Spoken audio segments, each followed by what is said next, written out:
બાળ મિત્રો, આજે આપણે ધોરણ 8 વિષય સંસ્કૃતમાં વંદના જોઈશું.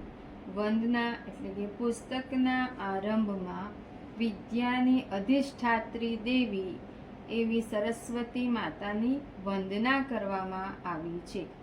અહીં બાળકો સરસ્વતી માતાની વંદના કરે છે. તો જોઈએ આપણે વંદના. જય જય હે ભગવતી સુર ભારતી, તવ ચરણો પ્રણમામઃ. હે ભગવતી સુર ભારતી એટલે કે સરસ્વતી માં.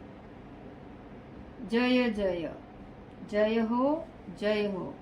હે ભગવતી સુર ભારતી એટલે કે હે ભગવતી સરસ્વતી, તમારી જય હો, જય હો. તવ ચરણો પ્રણમામઃ. તવ એટલે તમારા, ચરણો એટલે કે બંને ચરણોમાં, પ્રણમામઃ પ્રણામ કરીએ છીએ. તમારા બંને ચરણોમાં પ્રણામ કરીએ છીએ. નાદ બ્રહ્મમયી જય વાગેશ્વરી. વાગેશ્વરી એટલે કે વાણીની દેવી. નાદ બ્રહ્મમયી એટલે કે નાદ બ્રહ્મયુક્ત.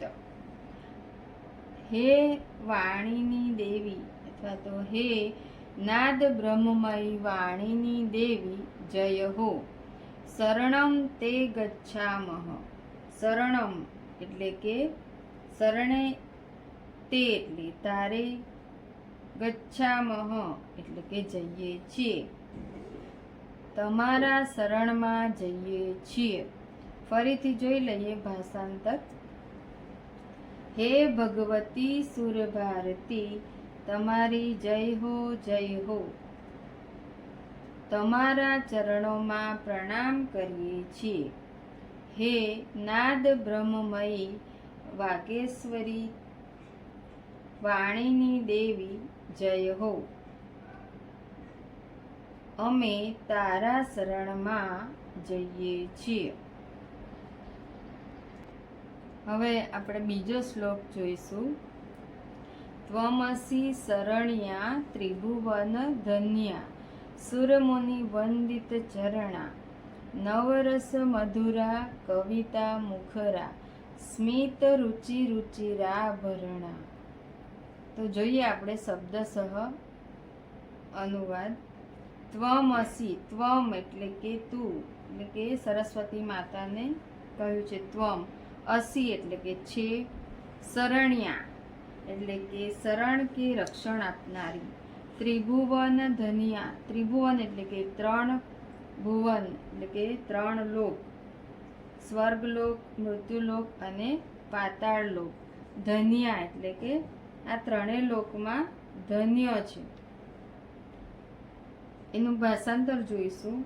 તો હે દેવી શરણ્યા એટલે કે તું શરણ આપનારી, ત્રણેય ભુવનોમાં ધન્ય. સુર મુનિ વંદિત ચરણા, સુર એટલે કે દેવો અને મુનિ એટલે કે ઋષિ મુનિઓ. વંદિત ચરણા જેના ચરણોમાં વંદન કરે છે. દેવો અને ઋષિ મુનિઓ જેના ચરણોમાં વંદન કરે છે એવા. નવરસ,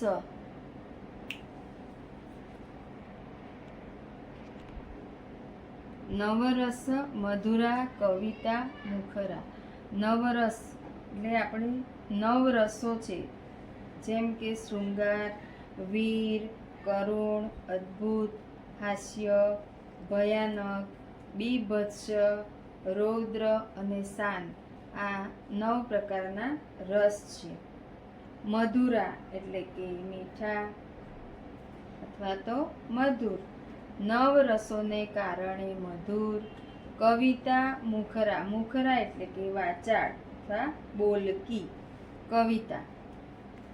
સ્મિત રુચિ રુચિરાભરણા, સ્મિત એટલે કે સ્મિતની, રુચિ એટલે કાંતિને લીધે, રુચિરાભરણા એટલે કે તેજસ્વી લાગતા આભૂષણો વાળી છે. ફરીથી જોઈ લઈએ ભાષાંતર. હે દેવી તું શરણ આપનારી ત્રણ ભુવનોમાં ધન્ય દેવો અને મુનિઓ જેના ચરણોમાં વંદન કરે છે એવી નવરસોને કારણે મધુર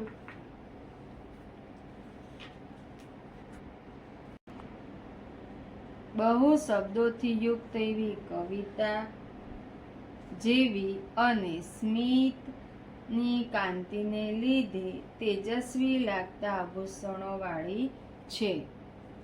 હવે આપણે ત્રીજો શ્લોક જોઈશું. આસીના ભવ માનસ હંસે કુંદ તુહીન શશી ધવલે હર જડતામ કુરુ બોધિ વિકાસમ શીત પંકજ તનુ વિમલે. બાળ મિત્રો, આ શ્લોકની અંદર આપણે બીજી લીટી છે એને આપણે સર્વપ્રથમ લઈશું અનુવાદમાં. કુંદ, કુંદ એટલે કે મોગરાના ફૂલ, તુહીન એટલે કે હિમ, શશી એટલે ચંદ્ર, ધવલે એટલે કે શ્વેત વર્ણ. કુંદ એટલે મોગરાના ફૂલ, હિમ, ચંદ્ર જેવા શ્વેત વર્ણવાળા હે દેવી, માનસ હંસે આસીના ભવ એટલે માનસ હંસે એટલે કે મનરૂપી હંસ ઉપર, આસીના એટલે કે બિરાજમાન, ભવ એટલે કે થા. શીત પંકજ તનુ વિમલે હર જડતામ કુરુ બોધિ વિકાસમ. શીત, શીત એટલે કે શ્વેત, પંકજ એટલે કમળ, તનુ વિમલે, તનુ એટલે કે શરીર, વિમલે એટલે કે નિર્મળ અથવા તો સ્વચ્છ, પવિત્ર. હર જડતામ કુરુ બોધિ વિકાસમ. હર એટલે કે હરી લો, દૂર કરો. કોને? જડતા, જડતા એટલે કે અજ્ઞાન રૂપી જડતાને. કુરુ બોધિ વિકાસમ, કુરુ એટલે કરો, બોધિ વિકાસમ એટલે કે બુદ્ધિનો વિકાસ કરો. તો જોઈએ ભાષાંતર. શ્વેત કમળ જેવા નિર્મળ શરીરવાળા હે દેવી, મારી જડતા એટલે કે અજ્ઞાનતાને દૂર કરો અને બુદ્ધિનો વિકાસ કરો. તો ત્રીજા શ્લોકનો ભાષાંતર ફરીથી જોઈશું. મોગરાના ફૂલ, હિમ અને ચંદ્ર જેવા શ્વેત વર્ણવાળા હે દેવી, મારા મનરૂપી હંસ ઉપર બિરાજમાન થા. શ્વેત કમળ જેવા નિર્મળ શરીરવાળા હે દેવી, મારી જડતાને દૂર કરો અને બુદ્ધિનો વિકાસ કરો. હવે આપણે ચોથો શ્લોક જોઈશું. લલિત કલામયી જ્ઞાન વિભામયી વીણા પુસ્તક હારિણી મતિરાસ્તામ નો તવ પદ કમલે અયી કુંઠા વિસહારિણી. લલિત કલામયી, અયી એટલે કે હે લલિત કલામયી, હે મનોહર કલાઓથી યુક્ત, જ્ઞાન વિભામયી જ્ઞાનની કાંતિવાળી, વીણા પુસ્તક ધારિણી અને વીણા અને પુસ્તક ધારણ કરનારી, કુંઠા વિસહારિણી, કુંઠા એટલે કે હે મંદ બુદ્ધિના વિષ ને, હારિણી એટલે કે હરનારી, હે મંદ બુદ્ધિના વિષને હરનારી દેવી, તવ પદ કમલે તમારા પદ એટલે કે પગ, ચરણ કમળમાં, નહ મતિરાસ્તામ તમારા ચરણ કમળમાં અમારી બુદ્ધિ રહો. મતિ એટલે કે બુદ્ધિ, આસ્તામ એટલે કે રહો. ફરીથી ભાષાંતર જોઈ લઈએ.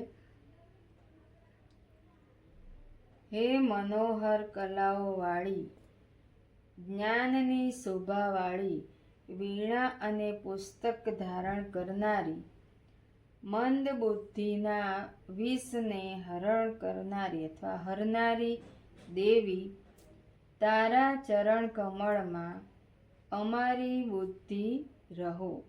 તો વિદ્યાર્થી મિત્રો, આશા રાખું છું કે આ વંદના જે શ્લોક છે એ તમને શબ્દશઃ સમજ પડી હશે. જો તમને મારો આ વિડીયો ગમે તો લાઈક, શેર અને સબસ્ક્રાઈબ કરવાનું ભૂલતા નહીં. નમસ્કાર.